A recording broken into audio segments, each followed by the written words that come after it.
എല്ലാവർക്കും ജുറാസ് കൊമേഴ്സിൻ്റെ പുതിയൊരു വീഡിയോയിലേക്ക് സ്വാഗതം. നമ്മൾ ഇന്ന് ഡിസ്കസ് ചെയ്യുന്നത് ബിസിനസ് റിസർച്ച് മെത്തേഡ്സിലെ ഫസ്റ്റ് മൊഡ്യൂളാണ്. ഒരുപാട് ക്വസ്റ്റ്യൻസ് ചോദിക്കാറുള്ള മൊഡ്യൂളാണ് ബിസിനസ് റിസർച്ച് എന്ന് പറയുന്ന ഫസ്റ്റ് മൊഡ്യൂൾ. ഇതിലെ ടോപ്പിക്സ് എല്ലാം കണക്റ്റഡ് ആണ്, ഈസി ആയിട്ട് പഠിക്കാവുന്ന ടോപ്പിക്സ് തന്നെയാണ്. ഫസ്റ്റ് വരുന്നത് ഇതിൽ റിസർച്ച് എന്നാണ്. റിസർച്ച് എന്ന് പറയുന്നത് according to LV Redman and AVH Mori, research is a സിസ്റ്റമാറ്റിക് effort to gain new knowledge. പുതിയ അറിവുകൾ നേടാനുള്ള ഒരു സിസ്റ്റമാറ്റിക് ആയിട്ടുള്ള ഒരു പരിശ്രമത്തെയാണ് റിസർച്ച് എന്ന് പറയുന്നത്. വളരെ സിമ്പിളായിട്ടുള്ള ഒരു ഡെഫിനിഷനാണ് റിസർച്ചിന് കൊടുത്തിട്ടുള്ളത്. അതിൻ്റെ ക്യാരക്ടറിസ്റ്റിക്സ് അല്ലെങ്കിൽ ഫീച്ചേഴ്സ് ആണ് ഇനി വരുന്നത്.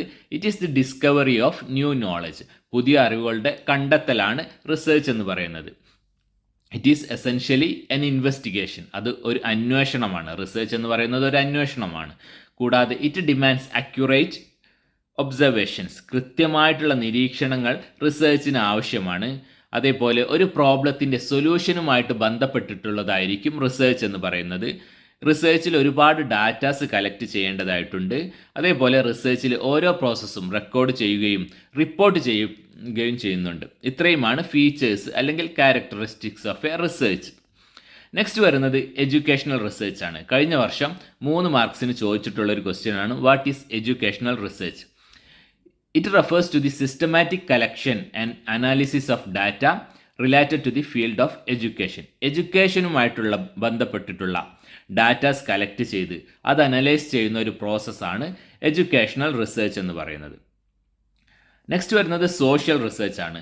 Social research is a systematic investigation to gain new knowledge about social phenomenon and problems. അതായത് സാമൂഹികമായിട്ടുള്ള പ്രശ്നങ്ങളും പ്രതിഭാസങ്ങളുമെല്ലാം ബന്ധപ്പെട്ടിട്ടുള്ള ഡാറ്റാസ് കളക്ട് ചെയ്യുക, അനലൈസ് ചെയ്യുക, അതിനെക്കുറിച്ചുള്ള പുതിയ അറിവുകൾ നേടുക. അത്തരം പ്രോസസ്സിനെയാണ് സോഷ്യൽ റിസർച്ച് എന്ന് പറയുന്നത്. നെക്സ്റ്റ് വരുന്നതാണ് ബിസിനസ് റിസർച്ച്. ബിസിനസ് റിസർച്ചിന് മക്ഡാനിയൽ ആൻഡ് ഗേറ്റ്സ് നൽകിയിട്ടുള്ള ഡെഫിനിഷനാണ്. Business research is the planning, collection and analysis of data relevant to the business decision making and communicating of the results of this analysis to management. ബിസിനസ്സിൻ്റെ decision മേക്കിങ്ങിന് ആവശ്യമായിട്ടുള്ള datas collect ചെയ്യുക, അത് analyse ചെയ്യുക, അത് plan ചെയ്യുക, എന്നിട്ട് analyse ചെയ്ത് കിട്ടുന്ന റിസൾട്ട് മാനേജ്മെൻറ്റിന് പ്രോപ്പറായിട്ട് കമ്മ്യൂണിക്കേറ്റ് ചെയ്യുക. ഈ പ്രോസസ്സിനെയാണ് ബിസിനസ് റിസർച്ച് എന്ന് പറയുന്നത്. ബിസിനസ് റിസർച്ചിൻ്റെ ഫീച്ചേഴ്സാണ് ഇനി വരുന്നത്. ഇറ്റ് ഈസ് പ്രോസസ് ബൗണ്ട്, അതായത് ഒരുപാട് പ്രോസസ്സുകൾ, പ്രക്രിയകൾ ഉൾപ്പെട്ടിട്ടുള്ളതാണ് ബിസിനസ് റിസർച്ച് എന്ന് പറയുന്നത്. ഇറ്റ് ഈസ് ഒബ്ജക്റ്റീവ് ഓറിയൻറ്റഡ്, അതിനൊരു ലക്ഷ്യമുണ്ടായിരിക്കും. ഇറ്റ് ഈസ് ഇൻ്റർ ഡിസിപ്ലിനറി, ഒരുപാട് മേഖലകൾ കണക്റ്റഡ് ചെയ്തിട്ടുള്ളതായിരിക്കും ബിസിനസ് റിസർച്ച് എന്ന് പറയുന്നത്. It is a test of business performance. Business പെർഫോമൻസിൻ്റെ ഒരു ടെസ്റ്റിംഗ് ആണ് ഈ ബിസിനസ് റിസർച്ച് എന്ന് പറയുന്നത്. It uses both primary and secondary data. Primary ആയിട്ടുള്ള ഡാറ്റകളും സെക്കൻഡറി ആയിട്ടുള്ള ഡാറ്റകളും ബിസിനസ് റിസർച്ചിന് യൂസ് ചെയ്യും. ഒരു സിസ്റ്റമാറ്റിക് ആയിട്ടുള്ള ഒരു കൃത്യമായ ഓർഡറിലുള്ള ഒരു പ്രോസസ്സാണ് ബിസിനസ് റിസർച്ച് എന്ന് പറയുന്നത്. ഇറ്റ് ഈസ് എ ഡൈനാമിക് പ്രോസസ്സാണ്, വളരെ ഫ്ലെക്സിബിൾ ആണ് ഈ ബിസിനസ് റിസർച്ച് എന്ന് പറയുന്നത്. കൂടാതെ സമയബന്ധിതമായിട്ടുള്ളൊരു പ്രോസസ്സാണ് business research. It is an answer for unsolved business problems. Unsolved ആയിട്ടുള്ള ബിസിനസ് പ്രോബ്ലംസിനുള്ള ഒരു ആൻസർ കൂടിയാണ് ഈ ബിസിനസ് റിസർച്ച് എന്ന് പറയുന്നത്. It is an empowerment of മാനേജേഴ്സിൻ്റെ ഒരു എംപവർമെൻ്റ് ആണ് ബിസിനസ് റിസർച്ച്. ഇത്രയുമാണ് ബിസിനസ് റിസർച്ചിൻ്റെ ഫീച്ചേഴ്സ് ചോദിച്ചു കഴിഞ്ഞാലും ക്യാരക്ടറിസ്റ്റിക്സ് ചോദിച്ചു കഴിഞ്ഞാലും ഇനി മേ ബി ഒബ്ജക്റ്റീവ്സ് ചോദിച്ചു കഴിഞ്ഞാലും വേണമെങ്കിൽ നിങ്ങൾക്ക് ഇതൊക്കെ തന്നെ എഴുതി വെക്കാം. എല്ലാം കണക്റ്റഡ് ആണ്. നെക്സ്റ്റ് ഒബ്ജക്റ്റീവ്സ് അല്ലെങ്കിൽ role of business research in decision making. അതായത് ഡിസിഷൻ മേക്കിങ്ങിൽ ബിസിനസ് റിസർച്ചിൻ്റെ റോൾ എന്തൊക്കെയാണെന്നുള്ളതാണ്.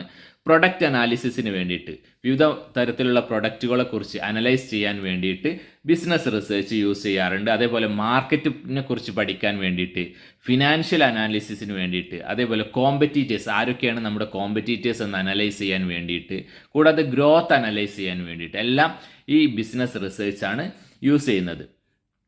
നെക്സ്റ്റ് വരുന്നത് business research methods. Operational research ഉണ്ട്, അതായത് ഒരു ഓർഗനൈസേഷനിൽ എല്ലാ ഓപ്പറേഷൻസിനെയും കുറിച്ച് പഠിക്കുന്നതിനെയാണ് ഓപ്പറേഷണൽ റിസർച്ച് എന്ന് പറയുന്നത്. പിന്നീട് വരുന്നതാണ് case studies.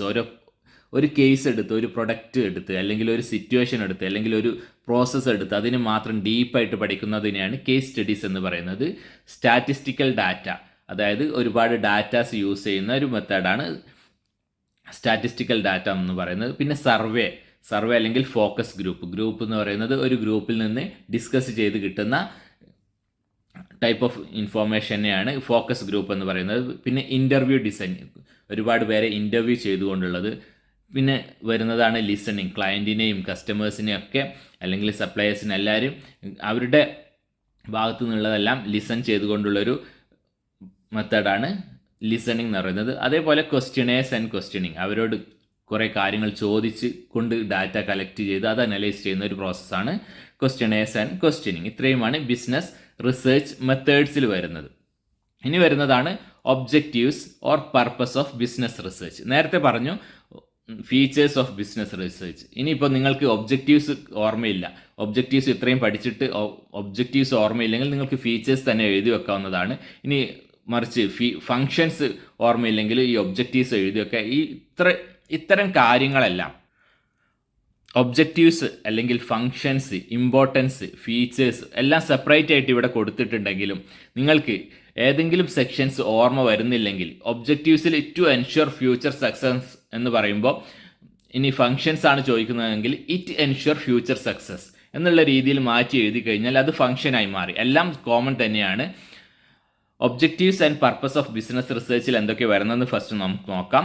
To ensure future success, to promote business in economically sound manner, സമയം ലാഭിക്കും, അതേപോലെ കോസ്റ്റ് സേവ് ചെയ്യാൻ സാധിക്കും. പിന്നെ മാനേജറിയൽ ഡിസിഷൻ മേക്കിംഗ് പ്രോസസ്സ് എളുപ്പത്തിലാക്കും. To determine players in the job മാർക്കറ്റിലെ ഡിഫറെൻറ്റ് പ്ലെയേഴ്സിനെ ഐഡൻറ്റിഫൈ ചെയ്യാൻ ബിസിനസ് റിസർച്ച് കൊണ്ട് സാധിക്കും. കൂടാതെ to collect relevant data for smooth running of ബിസിനസ്സിൻ്റെ സ്മൂത്ത് റണ്ണിങ്ങിന് വേണ്ടിയിട്ടുള്ള വിവിധ തരത്തിലുള്ള ഡാറ്റാസ് എല്ലാം കളക്ട് ചെയ്യുക. അതേപോലെ to help managers to identify and solve problems identify ചെയ്യാനും സോൾവ് ചെയ്യാനും മാനേജേഴ്സിനെ ഹെൽപ്പ് ചെയ്യുക. ഇത്തരം കാര്യങ്ങളാണ് ബിസിനസ് റിസർച്ചിൻ്റെ ഒബ്ജക്റ്റീവ്സ് അല്ലെങ്കിൽ പർപ്പസ് അല്ലെങ്കിൽ എയിംസ് എന്നൊക്കെ ചോദിച്ചു കഴിഞ്ഞാൽ ഇതേ കാര്യങ്ങളാണ് എഴുതി വെക്കേണ്ടത്. ഇനി വരുന്നതാണ് functions of business research. Business റിസർച്ചിൻ്റെ ഫങ്ഷൻ എന്ന് പറയുമ്പോൾ മാനേജ്മെൻറ്റ് ടൂൾ. നേരത്തെ പറഞ്ഞു ഒബ്ജക്റ്റീവ് എന്താണ്, ഡിസിഷൻ മേക്കിങ്ങിന് ഹെൽപ്പ് ചെയ്യുക എന്നുള്ളത്. അത് തന്നെയാണ് ഇവിടെ മാനേജ്മെൻറ്റ് ടൂൾ എന്ന് പറയുന്നത്. മാനേജ്മെൻറ്റിൻ്റെ ഒരു ടൂളാണ് ബിസിനസ് റിസർച്ച്. അതേപോലെ സോഴ്സ് ഓഫ് ഇൻഫോർമേഷൻ, ഒരുപാട് ഇൻഫോർമേഷനുള്ള സോഴ്സാണ്. കാരണം റിസർച്ച് എന്ന് പറയുന്നത് കുറേ ഡാറ്റ നമ്മൾ കളക്ട് ചെയ്യുന്നതാണല്ലോ. അപ്പോൾ ഒരു ഇൻഫോർമേഷൻ്റെ സോഴ്സാണ് ബിസിനസ് റിസർച്ച്. അതേപോലെ റീഡിഫൈനിങ് പെർസെപ്ഷൻസ്, ഓരോ നമ്മുടെ പെർസെപ്ഷൻസ് എല്ലാം പുനർനിർവചിക്കാനും ബിസിനസ് റിസർച്ച് കൊണ്ട് സാധിക്കുന്നുണ്ട്. റിസ്ക് മാനേജ് ചെയ്യാൻ, അതേപോലെ സ്ട്രാറ്റജീസ് എല്ലാം രൂപപ്പെടുത്തിയെടുക്കാനും ബിസിനസ് റിസർച്ച് കൊണ്ടാണ് യൂസ്ഫുൾ ആവുന്നത്. നെക്സ്റ്റ് വരുന്നതാണ് importance and uses of business research. കഴിഞ്ഞ വർഷം 6 മാർക്സിന് ചോദിച്ചിട്ടുള്ള ഒരു ക്വസ്റ്റ്യനാണ് importance and uses of business research.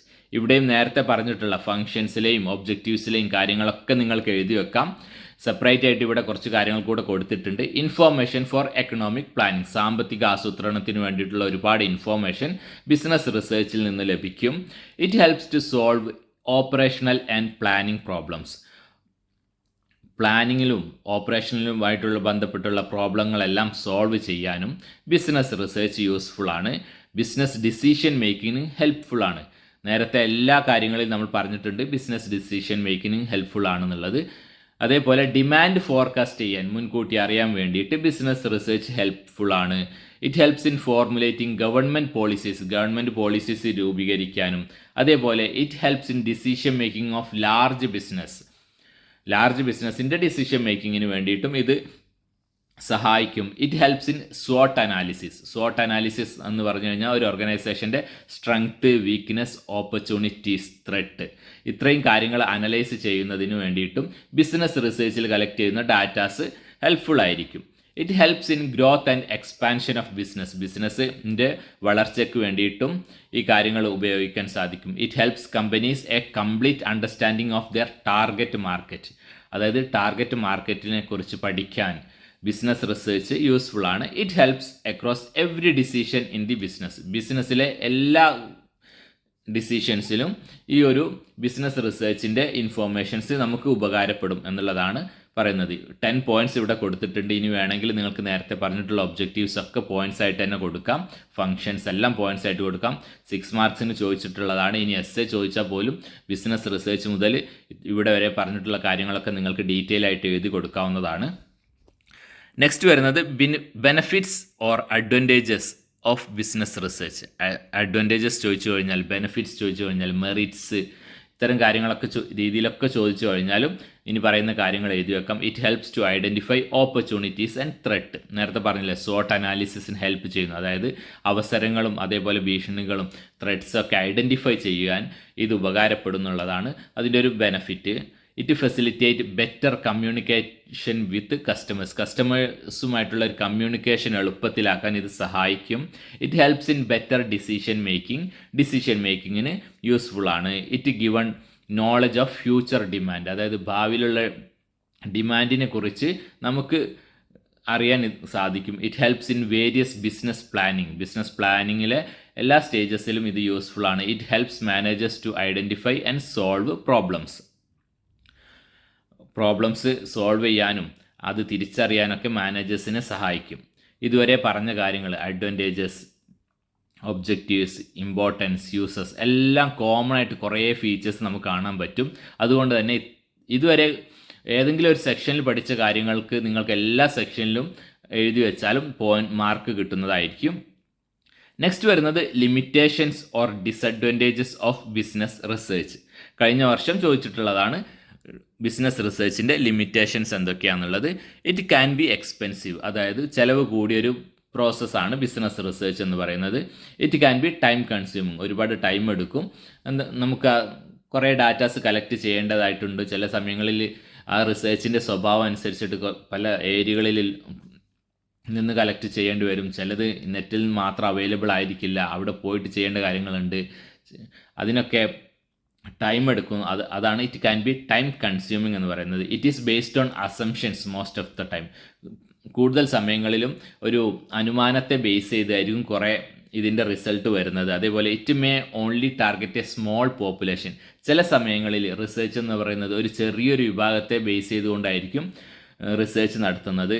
Need qualified personnel to conduct research. ഒരുപാട് ക്വാളിഫൈഡ് ആയിട്ടുള്ള യോഗ്യതയുള്ള എംപ്ലോയീസിനെ വേണ്ടി വരും ഇതിന് സെപ്പറേറ്റ് ആയിട്ട്, റിസർച്ചിന് വേണ്ടി മാത്രമായിട്ട്. It can sometimes give inaccurate information. അതായത് ചില സമയങ്ങളിൽ കൃത്യമല്ലാത്തൊരു ഇൻഫോർമേഷനും ഈ ബിസിനസ് റിസർച്ചിൻ്റെ വഴി കിട്ടും. അതായത് നമ്മൾ സെലക്ട് ചെയ്യുന്ന ഒരു സാമ്പിൾ അല്ലെങ്കിൽ ഒരു പോപ്പുലേഷൻ എല്ലാം ഒരു ബയാസ്ഡ് ആണെങ്കിൽ, അല്ലെങ്കിൽ ഒരേ ക്യാരക്ടറിസ്റ്റിക്സ് ഉള്ളതാണെങ്കിൽ ചിലപ്പോൾ ഒരു ഇൻഅക്യുറേറ്റ് ഇൻഫോർമേഷൻ കിട്ടാൻ സാധ്യതയുണ്ട്. അതേപോലെ research results can quickly become obsolete. ചില സമയങ്ങളിൽ ഈ റിസർച്ചിൻ്റെ റിസൾട്ട് കാലഹരണപ്പെട്ടു പോകാനും സാധ്യതയുണ്ട്. ഇതാണ് ലിമിറ്റേഷൻസ് അല്ലെങ്കിൽ ഡിസഡ്വാൻറ്റേജസ് അല്ലെങ്കിൽ ഡിമെറിറ്റ്സ് ഓഫ് ബിസിനസ് റിസർച്ച് എന്ന് പറയുന്നത്. നെക്സ്റ്റ് ഒരു എസ്സേ ടോപ്പിക്കാണ് സ്റ്റെപ്സ് ഇൻ റിസർച്ച് പ്രോസസ് അല്ലെങ്കിൽ ഫേസസ് ഓഫ് റിസർച്ച്, അതും അല്ലെങ്കിൽ സ്റ്റേജസ് അല്ലെങ്കിൽ ഡിഫറെൻറ്റ് പ്രോസസ് ഓഫ് റിസർച്ച്. ഇങ്ങനെയൊക്കെ ചോദിച്ചു കഴിഞ്ഞാൽ ഇനി വരുന്ന 13 പോയിൻറ്റ്സ് എഴുതി വെക്കണം. അത് എസ്സേ ചോദിക്കുകയാണെങ്കിൽ ഡീറ്റെയിൽ ആയിട്ട് തന്നെ ഓരോ പോയിൻറ്റ്സും എക്സ്പ്ലെയിൻ ചെയ്ത് കൊടുക്കണം. ആദ്യം ഈ 13 പോയിൻറ്റ്സും ലിസ്റ്റ് ഔട്ട് ചെയ്തതിന് ശേഷം ഓരോ പോയിൻറ്റ്സ് സെപ്പറേറ്റ് ആയിട്ട് എക്സ്പ്ലെയിൻ ചെയ്ത് കൊടുക്കണം. അതിൽ ഫസ്റ്റ് വരുന്നത് tentative selection of the topic. അതായത് റിസർച്ചിലെ ഫസ്റ്റ് സ്റ്റെപ്പ് എന്ന് പറയുന്നത് ടോപ്പിക്ക് താൽക്കാലികമായിട്ടുള്ളൊരു സെലക്ട് ചെയ്യുക എന്നുള്ളതാണ്. ആ ടോപ്പിക്കിനെ ബേസ് ചെയ്തുകൊണ്ട് നമ്മളൊരു ലിറ്ററേച്ചേഴ്സ് എല്ലാം റെഫർ ചെയ്തുകൊണ്ട് ഇനീഷ്യൽ സർവേ നടത്തുക. അതായത് ഇനീഷ്യൽ സർവേ ഓഫ് ലിറ്ററേച്ചറാണ്. അതിനുശേഷം ഫൈനലൈസേഷൻ ഓഫ് റിസർച്ച് പ്രോബ്ലം അതിനുശേഷമാണ് ഫൈനലൈസ് ചെയ്യുക.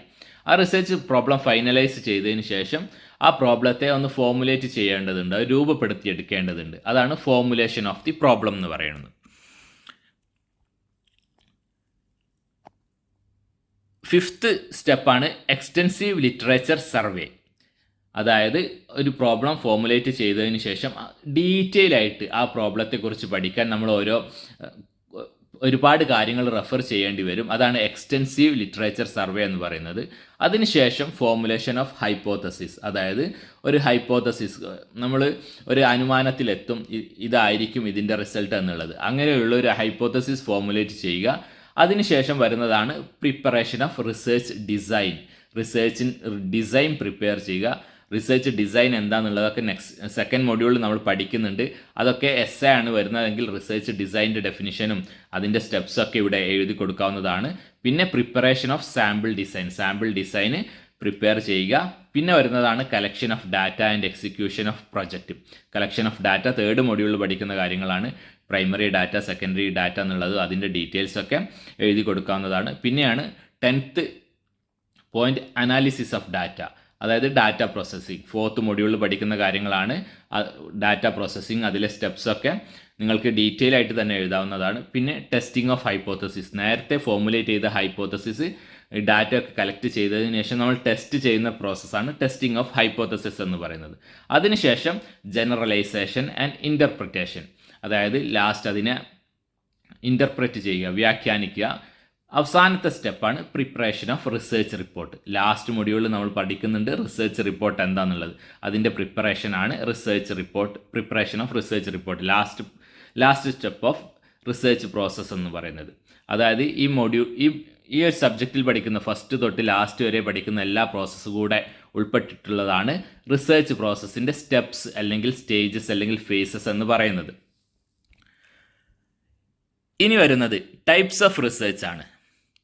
First, basic research. Basic research is a type of research which is undertaken out of intellectual curiosity or inquisitiveness. It is also known as pure research, fundamental research. Basic research എന്ന് പറയുന്നത് ഒരു അറിയാനുള്ള ആഗ്രഹത്തിൻ്റെ ബേസിൽ മാത്രം നടത്തുന്ന ഒരു റിസർച്ചാണ്. ഇതെന്തുകൊണ്ട് നടക്കുന്നു, ഇതെങ്ങനെയാണ്, നമുക്ക് അറിയാനുള്ള ഒരു ആഗ്രഹം ഉണ്ടാവും, ക്യൂരിയോസിറ്റി ഉണ്ടാവും. ആ ഒരു ക്യൂരിയോസിറ്റിയുടെ ബേസിൽ മാത്രം നടത്തുന്ന ഒരു റിസർച്ചിനെയാണ് ബേസിക് റിസർച്ച് എന്ന് പറയുന്നത്.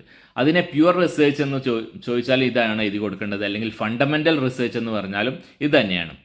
അതിൻ്റെ ബേസിക് റിസർച്ചിൻ്റെ ഫീച്ചേഴ്സ് എന്തൊക്കെയാണെന്ന് നോക്കിയാൽ, it is related with principles, laws or rules. അതായത് ഒരു പ്രിൻസിപ്പലിനെ അല്ലെങ്കിൽ റൂൾസിനെ അല്ലെങ്കിൽ ഒരു ലോനെ ബന്ധപ്പെട്ടായിരിക്കും ഈ ബേസിക് റിസർച്ച് വരുന്നത്. The aim is to attainment of knowledge and truth, അതായത് അറിവ് നേടുക അല്ലെങ്കിൽ അതിൻ്റെ സത്യം മനസ്സിലാക്കുക എന്നുള്ളതായിരിക്കും ഇതിൻ്റെ പ്രധാനപ്പെട്ട objective. It try to find out cause and effect relationship of a social phenomenon. ഒരു സോഷ്യൽ ഫിനോമിനൻ്റെ, ഒരു സാമൂഹിക പ്രതിഭാസത്തിൻ്റെ കോസ്, കാരണവും അതിൻ്റെ ഇഫക്റ്റും തമ്മിലുള്ള റിലേഷൻഷിപ്പ് ഫൈൻഡ് ഔട്ട് ചെയ്യുക എന്നുള്ളതാണ് ഇതിൻ്റെ ഒരു ഉദ്ദേശം. It is also knowledge oriented ആണ്. അതായത് അറിവ് നേടുക എന്നുള്ളത് ആണ് ഇതിലെ പ്രധാനമായിട്ടുള്ളൊരു point. It is knowledge oriented ആണ്. ഇവിടെ കൊടുത്തിരിക്കുന്നത് പ്രോബ്ലം ഓറിയൻറ്റഡ് എന്നാണ്. പ്രധാനമായിട്ടും നിങ്ങൾക്ക് നോളജ് ഓറിയൻറ്റഡ് എന്ന് പറയാം. It is original type of research, അതായത് ഇതാണ് ഒറിജിനൽ ടൈപ്പ് ഓഫ് റിസർച്ച്. അതായത് നമുക്ക് അറിയാനുള്ള ആഗ്രഹത്തിൻ്റെ ബേസിൽ നടത്തുന്ന റിസർച്ചിനെയാണ് ബേസിക് റിസർച്ച് എന്ന് പറയുന്നത്. നെക്സ്റ്റ് വരുന്നത് അപ്ലൈഡ് റിസർച്ച് ആണ്. It refers to scientific study and research that helps to solve practical problems solve ചെയ്യാനുള്ള ഒരു ശാസ്ത്രീയമായ പഠനവും റിസർച്ചിനെയാണ് അപ്ലൈഡ് റിസർച്ച് എന്ന് പറയുന്നത്. അപ്ലൈഡ് റിസർച്ചിൻ്റെ ഫീച്ചേഴ്സ് എന്തൊക്കെയാണ്? It find out solution to a real life problems. ഒരു റിയൽ ലൈഫ് പ്രോബ്ലത്തിൻ്റെ സൊല്യൂഷൻസ് കണ്ടെത്താൻ സഹായിക്കും. പ്യുവർ റിസർച്ചിനെ ബേസ് ചെയ്തിട്ടായിരിക്കും ഈ അപ്ലൈഡ് റിസർച്ച് വരുന്നത്. അതേപോലെ ഇത് ഗോൾ ഓറിയൻറ്റഡ് ആണ് അല്ലെങ്കിൽ പ്രോബ്ലം ഓറിയൻറ്റഡ് ആണ്. ഒരു ലക്ഷ്യം ഉണ്ടാവും ഇതിന്, അല്ലെങ്കിൽ ഒരു പ്രോബ്ലം ഉണ്ടാവും സോൾവ് ചെയ്യാൻ വേണ്ടിയിട്ട്. അതാണ് പ്രോബ്ലം ഓറിയൻറ്റഡ് അല്ലെങ്കിൽ ഗോൾ ഓറിയൻറ്റഡ് എന്ന് പറയുന്നത്. It integrate previously existing knowledge, അതായത് മുമ്പ് ഉള്ള നോളജുമായിട്ട് കണക്റ്റഡ് ആയിരിക്കും ഈ അപ്ലൈഡ് റിസർച്ച് വരുന്നത്. അല്ലാതെ പുതിയൊരു നോളജ് കണ്ടെത്തുക മാത്രമായിരിക്കില്ല, ഓൾറെഡി ഉള്ള എക്സിസ്റ്റിംഗ് നോളജുമായിട്ട് കണക്റ്റഡ് ആയിരിക്കും. It seeks solution to immediate problems, പെട്ടെന്നുള്ള പ്രോബ്ലംസിനൊക്കെ സൊല്യൂഷൻ കണ്ടെത്താനും ഇത് അപ്ലൈഡ് റിസർച്ച് വഴി സാധിക്കും. ഇത്രയും കാര്യങ്ങളാണ് അപ്ലൈഡ് റിസർച്ചിൻ്റെ ഫീച്ചേഴ്സിൽ വരുന്നത്. നെക്സ്റ്റ് വരുന്നതാണ് difference between pure research and applied research. ഇത് തമ്മിലുള്ള ഡിഫറൻസ് പഠിച്ചു കഴിഞ്ഞാൽ നിങ്ങൾക്ക് രണ്ടിൻ്റെയും ഫീച്ചേഴ്സ് ചോദിച്ചു കഴിഞ്ഞാൽ ഇവിടെ പറഞ്ഞിട്ടുള്ള പ്യുവർ റിസർച്ചിൻ്റെ താഴെ പറഞ്ഞിട്ടുള്ള കാര്യങ്ങൾ പ്യുവർ റിസർച്ചിൻ്റെ ഫീച്ചേഴ്സായിട്ട് നിങ്ങൾക്ക് എഴുതി വെക്കാവുന്നതാണ്. അതേപോലെ അപ്ലൈഡ് റിസർച്ചിൻ്റെ താഴെ പറഞ്ഞിട്ടുള്ള കാര്യങ്ങൾ അപ്ലൈഡ് റിസർച്ചിൻ്റെ ഫീച്ചേഴ്സായിട്ടും എഴുതി വെക്കാവുന്നതാണ്. അപ്പോൾ ഇത് മാത്രം പഠിച്ചു കഴിഞ്ഞാൽ മേലെ പറഞ്ഞിട്ടുള്ള എല്ലാ കാര്യങ്ങളും പഠിച്ചതിന് ഈക്വൽ ആയിരിക്കും. പ്യുവർ റിസർച്ചിൽ പറയുന്നത് it is original type of research, അതായത് ഒറിജിനൽ ടൈപ്പ് ഓഫ് റിസർച്ച് ആണ്. കാരണം അതിൻ്റെ പിന്നിലുള്ള നോളജ് അല്ലെങ്കിൽ അതിന് പിന്നിലുള്ള സത്യം അറിയാനുള്ള ഒരു റിസർച്ചാണ് പ്യുവർ റിസർച്ച് എന്ന് പറയുന്നത്. അപ്ലൈഡ് റിസർച്ച് പ്യുവർ റിസർച്ചിനെ ബേസ് ചെയ്തുകൊണ്ടുള്ള ഒരു റിസർച്ചാണ് applied research. Pure research knowledge based ആണ്, അതായത് നോളജ് അറിയാനുള്ളത് കൊണ്ട് അത് നോളജ് ബേസ്ഡ് ആയിരിക്കും. അപ്ലൈഡ് റിസർച്ച് ഒരു പ്രോബ്ലത്തിൻ്റെ സൊല്യൂഷൻ കണ്ടെത്താനുള്ളതുകൊണ്ട് ഒരു പ്രോബ്ലം ഓറിയൻറ്റഡ് അല്ലെങ്കിൽ ഗോൾ ഓറിയൻറ്റഡ് ആണ്. പ്യുവർ റിസർച്ചിൻ്റെ സ്വഭാവം ഒരു തിയററ്റിക്കൽ ആണ് അല്ലെങ്കിൽ എക്സ്പ്ലോറേറ്ററി ഇൻ നാച്ചറാണ്. അപ്ലൈഡ് റിസർച്ച് ഒരു പ്രാക്ടിക്കൽ ആയിട്ടുള്ള ഒരു കാര്യത്തിൻ്റെ സൊല്യൂഷൻ കണ്ടെത്തുക എന്നുള്ളതുകൊണ്ട് practical and descriptive in nature. Pure റിസർച്ചിലെ റിപ്പോർട്ട്സ് എന്ന് പറയുന്നത് സാധാരണക്കാർക്കെല്ലാം മനസ്സിലാവുന്ന ഒരു കോമൺ ലാംഗ്വേജിലായിരിക്കും. അപ്ലൈഡ് റിസർച്ചിൽ കുറച്ചുകൂടെ ടെക്നിക്കൽ ടേംസ് ഒക്കെ യൂസ് ചെയ്തുകൊണ്ട് ഒരു ടെക്നിക്കൽ ലാംഗ്വേജിലായിരിക്കും അതിൻ്റെ റിപ്പോർട്ട്സ് വരുന്നത്. Pure research is trying to explain why thing is happen. ഇതിൽ എന്തുകൊണ്ട് ഇത് സംഭവിച്ചു എന്നതാണ് പ്യുവർ റിസർച്ചിൽ എക്സ്പ്ലെയിൻ ചെയ്യുന്നത്. നേരെ മറിച്ച് അപ്ലൈഡ് റിസർച്ചിലോ it is trying to explain how things can be changed, എങ്ങനെ കാര്യങ്ങൾ ചേഞ്ച് ചെയ്യുന്നു എന്നുള്ളത് എക്സ്പ്ലെയിൻ ചെയ്യുന്നതാണ് അപ്ലൈഡ് റിസർച്ച്. 5 ഡിഫറൻസ് ഇവിടെ കൊടുത്തിട്ടുണ്ട്. ഇത് മാത്രം പഠിച്ചു കഴിഞ്ഞാൽ ഈ ഒരു സെക്ഷൻ ഫുള്ള് പഠിച്ചതിന് ഈക്വൽ ആയിരിക്കും. നെക്സ്റ്റ് വരുന്നതാണ് exploratory research. It is a research used to investigate a problem which is not clearly defined. അതായത് വ്യക്തമായി നിർവചിക്കാത്ത ഒരു പ്രോബ്ലത്തെക്കുറിച്ച് കൂടുതൽ പഠിക്കുന്നതിനെയാണ് എക്സ്പ്ലോറേറ്ററി റിസർച്ച് എന്ന് പറയുന്നത്. ഫോർമേറ്റീവ് റിസർച്ച് എന്ന് ചോദിച്ചു കഴിഞ്ഞാലും ഇത് തന്നെയാണ്, അതിൻ്റെ മറ്റൊരു പേരാണ് എക്സ്പ്ലോറേറ്ററി റിസർച്ച്. അതിൻ്റെ ഫീച്ചേഴ്സ് അല്ലെങ്കിൽ ഒബ്ജക്റ്റീവ്സ് എന്തൊക്കെയാണ്? To generate new ideas generate ചെയ്യുക, to make an exact formulation of the problem, to clarify concepts ഒക്കെ ആശയങ്ങളൊക്കെ ക്ലിയർ ചെയ്യുക, to determine the feasibility of the study, പഠനത്തിൻ്റെ സാധ്യതകൾ മനസ്സിലാക്കുക, to increase researchers familiarity with പ്രോബ്ലംസുമായിട്ട് കൂടുതൽ ഫെമിലിയാരിറ്റി റിസർച്ചേഴ്സിന് കൂട്ടാൻ വേണ്ടിയിട്ടും എക്സ്പ്ലോറേറ്ററി റിസർച്ചിൻ്റെ ഒരു ഒബ്ജക്റ്റീവ് ആണ്. നെക്സ്റ്റ് വരുന്നത് എക്സ്പ്ലോറേറ്ററി റിസർച്ച് മെത്തേഡ്സ് ആണ്. അതിന് എക്സ്പീരിയൻസ് സർവേ ഉണ്ട്, secondary data analysis, case study, pilot study, focus group, ഇതൊക്കെയാണ് എക്സ്പ്ലോറേറ്ററി റിസർച്ച് മെത്തേഡ്സിൽ. ഇതൊക്കെ ഡീറ്റെയിൽ ആയിട്ട് ഇനി വരുന്നുണ്ട്. നെക്സ്റ്റ് വരുന്നത് ഡിസ്ക്രിപ്റ്റീവ് റിസർച്ച് ആണ്. It refers to the methods that describes the characteristics of the variable under study.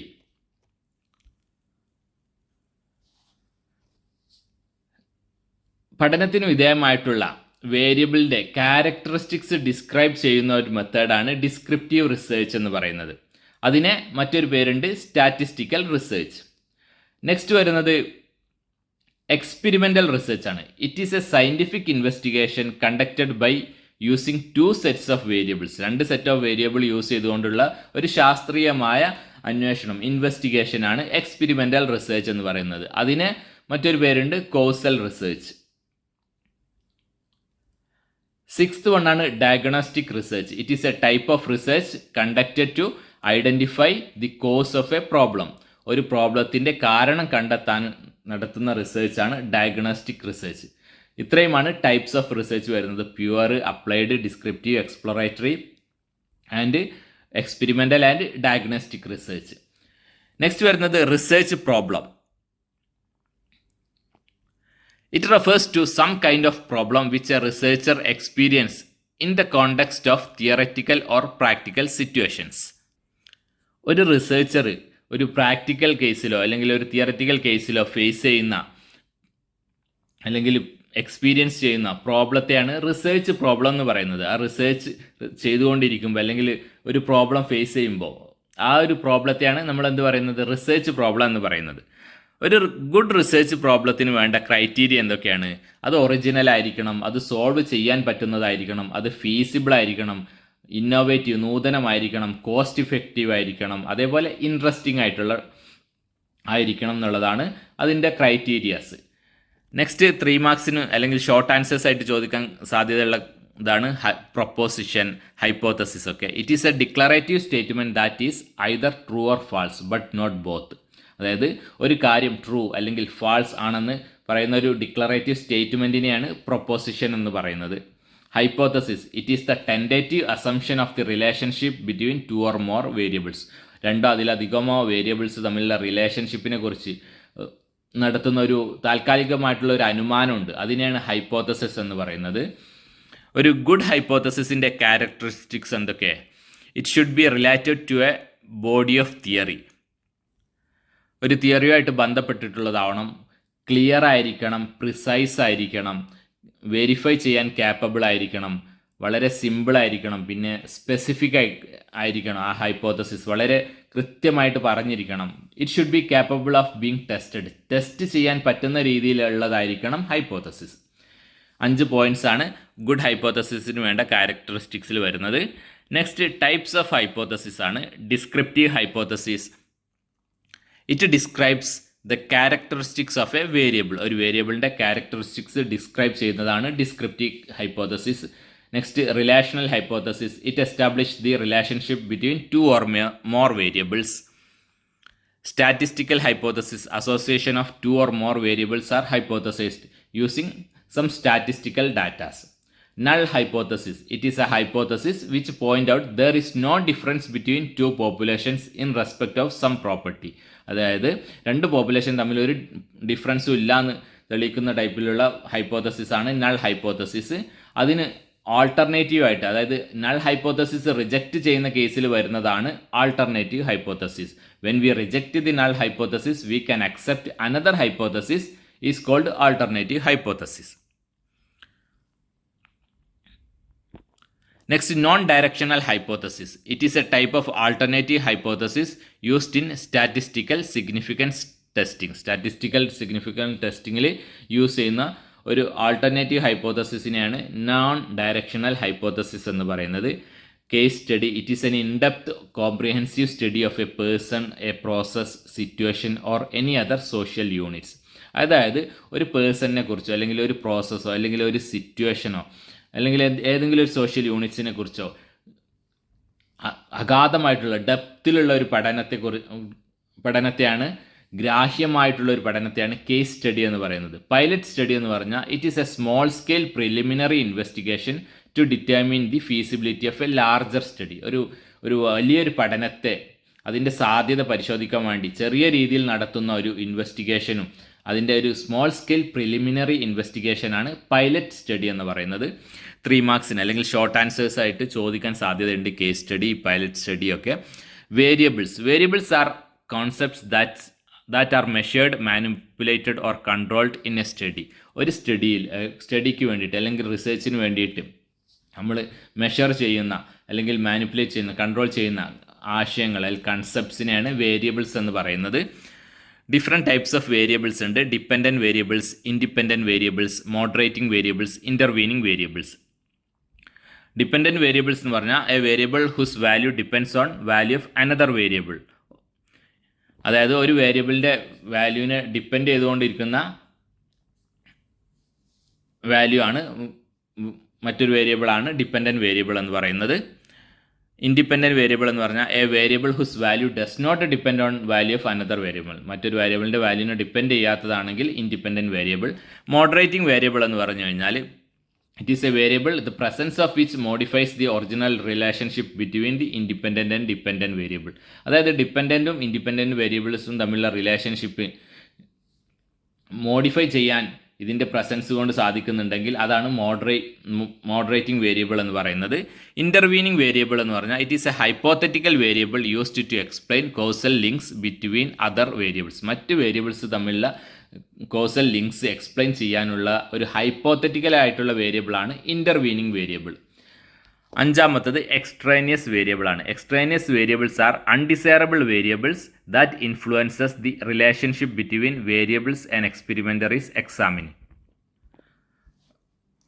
ഒരു എക്സ്പെരിമെൻ്റർ എക്സാമിൻ ചെയ്തുകൊണ്ടിരിക്കുന്ന വേരിയബിൾസ് തമ്മിലുള്ള റിലേഷൻഷിപ്പിനെ ഇൻഫ്ലുവൻസ് ചെയ്യാൻ സാധിക്കുന്ന ഒരു അൺഡിസൈറബിൾ ആയിട്ടുള്ള, അത് അനഭിലഷണീയമായിട്ടുള്ള വേരിയബിൾസിനെയാണ് എക്സ്ട്രേനിയസ് വേരിയബിൾസ് എന്ന് പറയുന്നത്. ഷോർട്ട് ആൻസേഴ്സ് ചോദിക്കാൻ സാധ്യതയുണ്ട് ഇൻ്റർവീനിങ്, എക്സ്ട്രേനിയസ് വേരിയബിൾ ഒക്കെ. നെക്സ്റ്റ് തിയറിയാണ്. It is a set of logically interrelated statement in the form of empirical assertions about properties of infinite class of events. തിയറിയുടെ requisites അല്ലെങ്കിൽ criteria എന്തൊക്കെയാണ്? They must be logically consistent ആയിരിക്കണം, ഇൻ്റർ related ആയിരിക്കണം, exhaustive ആയിരിക്കണം, അതായത് സമഗ്രമായിരിക്കണം, അതേപോലെ mutually exclusive ആയിരിക്കണം, അതേപോലെ capable of being ടെസ്റ്റ് ചെയ്യാൻ സാധിക്കുന്നതായിരിക്കണം. ഇനി ലാസ്റ്റ് സെക്ഷനാണ് induction and deduction. Induction it is a process of reasoning from a part to the whole, from particular to general or from individual to universe. അതായത് induction എന്ന് പറഞ്ഞാൽ ഒരു research മെത്തേഡാണ്, reasoning process എന്ന് വേണമെങ്കിൽ പറയാം. It is a process by which we draw a general conclusion from individual instances or observation. ഒരു particular ആയിട്ടുള്ള കാര്യങ്ങളിൽ നിന്ന് ഒരു ജനറൽ ആയിട്ടുള്ള ഒരു അനുമാനത്തിലേക്ക് എത്തുന്ന ഒരു പ്രോസസ്സാണ് ഇൻഡക്ഷൻ എന്ന് പറയുന്നത്. അതിൻ്റെ നേരെ ഓപ്പോസിറ്റാണ് deduction. It is a process of drawing generalisation through inference from general to particular. Next induction and deduction തമ്മിലുള്ള ഡിഫറൻസ് ആണ്. Induction particular to general approach ആണെങ്കിൽ deduction general to particular approach ആണ്. മെത്തേഡ് ഓഫ് വെരിഫിക്കേഷൻ ആണ് induction എന്ന് പറയുന്നത്. Method of discover ആണ് deduction. Very quick മെത്തേഡാണ് induction. Very slow മെത്തേഡാണ് ഡിഡക്ഷൻ. ഡൗൺവേർഡ് മൂവ്മെൻ്റ് ആണ് ഇൻഡക്ഷനിൽ വരുന്നത്, അപ്വേർഡ് മൂവ്മെൻ്റ് ആണ് ഡിഡക്ഷനിൽ വരുന്നത്. ഇത്രയും കാര്യങ്ങളാണ് ഈ ഫസ്റ്റ്